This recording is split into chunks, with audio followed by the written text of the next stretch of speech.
Student, स्वागत है आप सभी का आपके अपने इस यूट्यूब चैनल पे, जहां आपको वेस्ट बंगाल बोर्ड से रिलेटेड वीडियोस मिलती रहेगी। तो अगर आप वेस्ट बंगाल बोर्ड के स्टूडेंट हैं तो चैनल को सब्सक्राइब कर लें और बेल आइकन को प्रेस कर लें ताकि कोई भी लेटेस्ट वीडियो आपसे मिस ना हो। आज के इस वीडियो में हम लोग थ्योरम नंबर 31 को प्रूव करने वाले हैं और मैं पूरी कोशिश करूंगा कि मैं इस तरह से प्रूव करूं कि आपको जो ये थ्योरम है वो याद ना करना पड़े और आप भी आसानी से इस थ्योरम को प्रूव कर ले।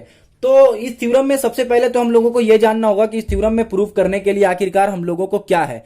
तो प्रूफ करने ये बोला गया है कि अगर तीन हमारा पॉइंट दिया हुआ रहा और वो तीनों पॉइंट अगर नन को लीनियर पॉइंट है, मतलब वो तीनों पॉइंट एक लाइन में नहीं आता है, दैट मीन्स कि एक पॉइंट इधर हो गया, एक पॉइंट इधर हो गया, एक पॉइंट इधर हो गया, या फिर एक पॉइंट ऐसा, एक पॉइंट ऐसा, एक पॉइंट ऐसा, ये तीनों पॉइंट एक लाइन में नहीं आता है ना, ये तीनों पॉइंट अलग अलग है। एक लाइन में मतलब कि एक पॉइंट, दो पॉइंट, तीन पॉइंट और ये तीनों पॉइंट एक लाइन में आ गया, तो ये पॉइंट क्या कहलाएगा? ये पॉइंट हो गया हमारा कोलिनियर पॉइंट। लेकिन अगर कुछ ऐसा पॉइंट रहा तो ये क्या हो गया? नन कोलिनियर पॉइंट, मतलब ये जो पॉइंट है वो एक लाइन में नहीं आएगा। तो इस थ्योरम में हम लोगों को बोला है कि prove that only one circle can be drawn through 3 non collinear points. मतलब हमको ये प्रूफ करके बताओ कि सिर्फ और सिर्फ एक ही सर्कल हम लोग ड्रॉ कर सकते हैं कोई भी 3 नन को लीनियर पॉइंट से, कोई भी 3 नन को लीनियर पॉइंट से। तो उसको प्रूव करने के लिए आप सभी को मालूम है कि सबसे पहले हम लोगों को क्या करना होगा? सबसे पहले हम लोगों को ये जो है हम लोगों को गिवन लिखना पड़ेगा, जो कि मैंने ऑलरेडी आप लोगों को लास्ट वीडियो में बता दिया था।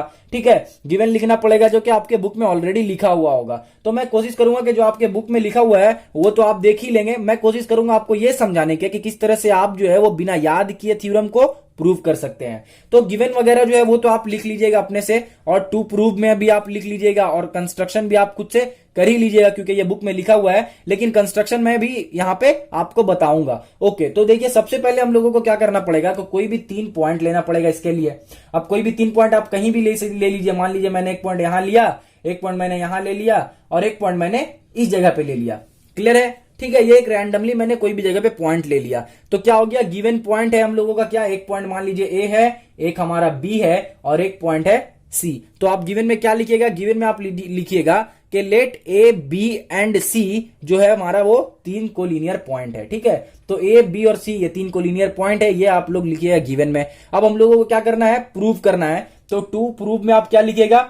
टू प्रूव में आप क्या लिखिएगा? टू प्रूव में आप लिखिएगा कि we shall have to prove that only one circle can be drawn through 3 non collinear point, जो कि आपका क्वेश्चन में ऑलरेडी दिया हुआ है, वही आपको टू प्रूव में भी लिखना है। और अगर आपको नहीं पता तो मैंने पिछले वीडियो में ऑलरेडी बता दिया है कि टू प्रूव में हम लोग क्या लिखते हैं और किस तरह से लिखते हैं। अब जो मोस्ट इंपॉर्टेंट हम लोगों का यहाँ पे चीज आता है वो आता है कंस्ट्रक्शन। तो इस थ्योरम के लिए कंस्ट्रक्शन जो है वो बहुत ही ज्यादा इंपॉर्टेंट है, तो कंस्ट्रक्शन को आप अच्छी तरीके से देखिए। अब कंस्ट्रक्शन में जो सबसे पहला काम हम लोग करेंगे वो ये करेंगे कि इन तीनों पॉइंट को आपस में ज्वाइंट करेंगे। आपस में ज्वाइंट करने का मतलब कि ए बी को यहां पे ज्वाइंट कर देंगे एंड बी सी को यहां पे ज्वाइंट कर देंगे।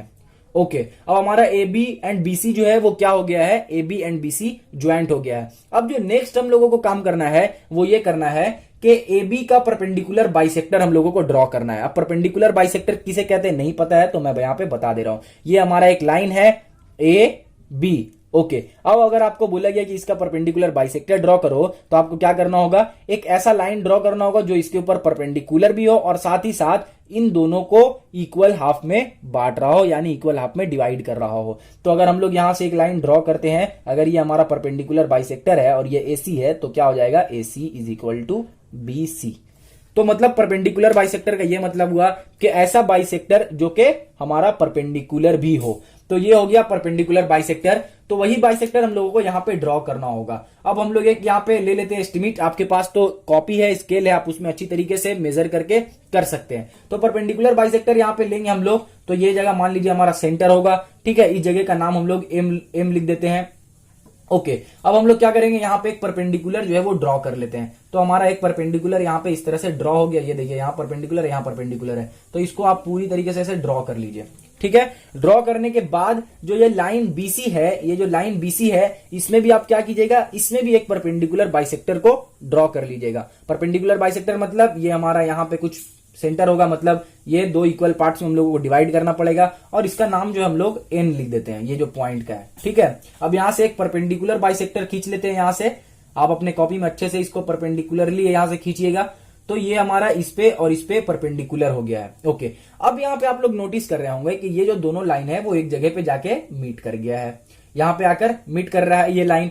ओके, अब जो यहां से जो खेल है वो शुरू होता है, वो किस तरह से शुरू होता है वो बता रहा हूं। देखिए ये जो लाइन यहाँ पे आपने यहाँ पे पॉइंट जो मिला है आपको, ये दोनों लाइन जो इंसिडेंट होकर आपको जो पॉइंट मिला है, उस पॉइंट से आप क्या कीजिए, एक लाइन जो है वो ड्रॉ कर लीजिए यहाँ पे, एक लाइन जो है आप ड्रॉ कर लीजिए यहाँ पे, और एक लाइन जो है आप ड्रॉ कर लीजिए यहाँ पे। मतलब कहने का मतलब ये है कि अगर पॉइंट ये O है तो आपको क्या करना है, OA, OB और OC को ज्वाइंट कर लेना है। अगेन मैं कह रहा हूं कि आपको लिखना कैसे है वो आपके बुक में ऑलरेडी दिया हुआ है, मैं वो बताकर कोई बड़ा काम तो आपको करूंगा नहीं, क्योंकि ऑलरेडी वो बुक में लिखा हुआ है। मेरा काम है आप लोगों को ये समझाना कि किस तरह से ये जो थ्योरम है वो हम लोग प्रूव करेंगे बिना याद किए, ये थ्योरम हम लोग को याद ना करना पड़े और हम लोग प्रूव भी कर लें।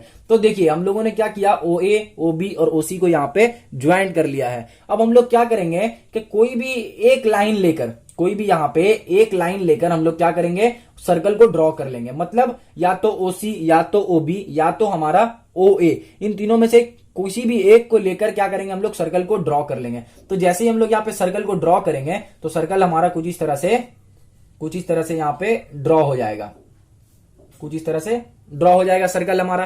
क्लियर है? अब यहाँ पे क्या हो रहा है कि OA हमारा क्या हो रहा है, OA जो है वो रेडियस हो रहा है, यहाँ पे हो रहा है ना रेडियस, क्योंकि सेंटर से हमारा सर्कमफेरेंस को टच कर रहा है लाइन, तो ये हमारा रेडियस है। इसी तरह से OB भी जो है हमारा क्या है, OB भी हमारा रेडियस है। और इसी तरह से जो हमारा OC है वो भी क्या हो रहा है, OC भी रेडियस है। अब हम लोगों को क्या प्रूव करना था कि कोई भी 3 कोलिनियर पॉइंट से एक ही सर्कल को ड्रॉ कर सकते हैं। तो जब हम लोग यहाँ पे ड्रॉ करेंगे तो हम लोगों को पता चल गया कि हाँ ये जो है प्रूव हो चुका है, लेकिन हम लोगों को प्रूफ के सेक्शन में इसको प्रूफ करके लिखना भी होगा। प्रूफ वाले सेक्शन में हम लोगों को ये प्रूफ करके लिखना भी होगा। क्लियर है? तो उसके लिए हम लोग क्या करेंगे, उसके लिए हम लोगों को ये प्रूव करना पड़ेगा कि जो ये OA है वो OB के बराबर है और OC है वो भी OB के बराबर है। दैट मीन्स के OA is equal to OB is equal to OC। अगर ये चीज प्रूव हो गया तो हम लोगों को ये पता चल जाएगा कि कोई भी 3 पॉइंट से हम लोग सिर्फ और सिर्फ एक ही सर्कल को ड्रॉ कर सकते हैं। मतलब कोई भी 3 नॉन कोलिनियर पॉइंट रहा तो उससे एक ही सर्कल ड्रॉ हो सकता है। क्लियर है? तो ये हम लोग पहले इरेज कर ले रहे हैं, और इसके लिए हम लोग क्या करेंगे, जो लास्ट वाले क्लास में हम लोगों ने ट्रायंगल के साथ डील किया था, अब वो हमारा यहाँ पे काम आने वाला है। तो देखिए यहाँ पे आप लोगों को 2 ट्रायंगल दिख रहा होगा। कौन कौन सा ट्रायंगल भाई? ट्रायंगल तो यहाँ पे बहुत सारा है। तो देखिए आप ट्रायंगल जो लीजिए वो लीजिए OAM, ठीक है, ट्रायंगल OAM एंड ट्रायंगल, एक तो हो गया OAM और एक हो गया ट्रायंगल हमारा OBM, ठीक है, OBM। आप सिर्फ क्या कीजिए, कोई भी एक थ्योरम अपने बुक का लीजिए और उसको एक बार अच्छे से रीडिंग कर लीजिए। रीडिंग जब आप उसको अच्छे से कर लेंगे तो आपको ये समझ में आ जाएगा कि किस तरह से जो है सेंटेंस को हम लोग बना बना के लिखेंगे। बाकी तो मैं आपको बता ही दे रहा हूं कि किस तरह से आप प्रूफ कीजिएगा। तो सिर्फ आपको क्या याद रखना है कि किस तरह से हम लोग सेंटेंस को वहां पे बनाएंगे। जैसे मैंने यहाँ पे ट्रायंगल OAM एंड OBM लिखा, लेकिन आपको क्या करना होगा, वहां पे लिखना होगा in triangle OAM and triangle OBM। अब हम लोग क्या करेंगे नेक्स्ट में अब हम लोगों को यहाँ पे प्रूव करना है ये OA is equal to OB। Real काम तो हम लोगों का यही है कि OA is equal to OB, किसी भी तरह से यहाँ पे हम लोगों को प्रूव करना है। अब इन दोनों को प्रूव करने के लिए हम लोगों को क्या करना होगा कि इस दोनों ट्रायंगल को एक दूसरे के कॉन्ग्रुएंट बनाना होगा। अब कॉन्ग्रुएंट किस तरह से बनाते हैं वो हम लोगों ने लास्ट वीडियो में सीख लिया है। तो देखिए यहां पे हम लोगों को OM जो है, OM ये इन दोनों में क्या है, कॉमन है। तो OM is equal to common हो गया, कॉमन है ना दोनों में, OM इज इक्वल टू दोनों में कॉमन है, मतलब दोनों में एक साइड जो है वो बराबर है। अब हम लोग यहां पे क्या करेंगे, AM is equal to BM। अब आप बोलिएगा sir AM is equal to BM कैसे हुआ? तो देखिए कंस्ट्रक्शन तो हम लोगों ने उसी तरह से किया था कि ये हमारा OM क्या था, परपेंडिकुलर बाइसेक्टर था। दैट मीन्स कि हम लोगों ने AB को 2 इक्वल हिस्से में बांट दिया था, जो कि AM is equal to BM था। ओके, तो हम लोगों को ये पहला मिल गया और ये दूसरा मिल गया। अब हम लोगों को नेक्स्ट क्या चाहिए, ये हो गया हमारा साइड, ये हो गया हमारा साइड। क्लियर है? अब हम लोगों को एक एंगल चाहिए, क्योंकि ये साइड हो गया और ये साइड हो गया, तो इसके बीच का अगर एंगल को हम लोग दोनों में सिमिलर कर दें तो हमारा साइड एंगल साइड कॉन्ग्रुएंसी हो जाएगा, साइड एंगल साइड कॉन्ग्रुएंसी हो जाएगा। तो उसके लिए हम लोगों को ये दोनों एंगल को प्रूफ, मतलब ये दोनों एंगल को सिमिलर दिखाना होगा। अब इसमें दिखाना क्या है, परपेंडिकुलर बाइसेक्टर है, मतलब ये इधर भी 90 डिग्री बना रहा है और इधर भी 90 डिग्री बना रहा है। इसका मतलब क्या हुआ कि angle OMA is equal to हमारा एंगल OMB हो गया। अब यहां पे क्यों हुआ, यहां पे हुआ चूंकि दोनों क्या है, राइट एंगल ट्रायंगल है, RIGHT, दोनों राइट एंगल है। क्लियर है, ये भी राइट एंगल, ये भी राइट एंगल है। तो यहाँ पे हम लोगों ने देखा कि हमारा साइड एंगल एंड साइड क्या है, बराबर है। दैट मीन्स के जो हमारा ट्रायंगल OAM है और ट्रायंगल OBM है वो दोनों एक दूसरे के क्या है, कॉन्ग्रुएंट है। अब कॉन्ग्रुएंटी का साइन हम लोग किस तरह से देते हैं वो यहाँ पे मैं दिखा दे रहा हूं। तो इज इक्वल टू यहाँ लिखेगा और ऊपर में इस तरह से वेव बना दीजिएगा, बस ये हो गया हमारा कॉन्ग्रुएंसी का साइन। ये दोनों कॉन्ग्रुएंसी हो गया। और आपको यहाँ पे लिखना होगा कि क्यों यहाँ हुआ, मतलब कौन सा कॉन्ग्रुएंसी का थ्योरम से कौन से कॉन्ग्रुएंसी के प्रॉपर्टी से ये हुआ है। तो आप यहाँ पे लिख दीजिएगा by side angle side congruency, ठीक है, ये आप लिख लीजिएगा यहाँ पे। तो ये दोनों ट्रायंगल कॉन्ग्रुएंट हो गया। अब इसका हम लोगों को क्या बेनिफिट हुआ वो देखिए। जैसे ही ये दोनों ट्रायंगल एक दूसरे के कॉन्ग्रुएंट हुआ वैसे ही यहाँ पे क्या हुआ कि ये जो साइड है मतलब OA जो है वो OB के बराबर हो गया, क्योंकि कोई भी अगर हम लोग कॉन्ग्रुएंट ट्रायंगल ले तो उसका तीनों साइड क्या होता है, एक दूसरे के इक्वल होता है। तो ये साइड तो इक्वल है ही और ये साइड कॉमन है। अब जब कॉन्ग्रुएंट प्रूव हो गया तो ये साइड और ये साइड भी हमारा इक्वल होगा, तो OA is equal to OB हो गया। इसी तरह से अगर हम लोग इस वाले ट्रायंगल को ले, दैट मीन्स के ट्रायंगल OBN एंड अगर हम लोग ट्रायंगल OCN ले तो वहां से हम लोगों को क्या पता चल जाएगा, वहां से हम लोगों को निकलेगा कि OB is equal to OC। यहां से हम लोगों को ये पता चलेगा। सेम चीज अप्लाई करेंगे, सेम तरीके से ये भी हम लोगों का कॉन्ग्रुएंट प्रूव होगा साइड एंगल साइड से। क्लियर है? तो हमारा यहां से भी निकल जाएगा OB is equal to OC। अब OA is equal to OB है और OB is equal to OC है। अब यहां पे आप देखिए कि OB is equal to OC भी है और OB is equal to OA भी है। दैट मीन्स हमारा ये हुआ कि OA इज इक्वल टू हमारा OB होता है और OB इज इक्वल टू हमारा OC होता है। कि इसका मतलब ये हुआ कि ये तीनों क्या है, एक तीसरे के बराबर है। अब जब ये एक तीसरे के बराबर है तो इसका मतलब ये हुआ कि किसी भी अगर तीन लाइन के मतलब किसी भी अगर 3 पॉइंट से अगर हम लोग एक सर्कल को ड्रॉ करें तो सिर्फ और सिर्फ एक ही सर्कल ड्रॉ होगा, क्योंकि ये पॉइंट तो हमारा फिक्स रहेगा।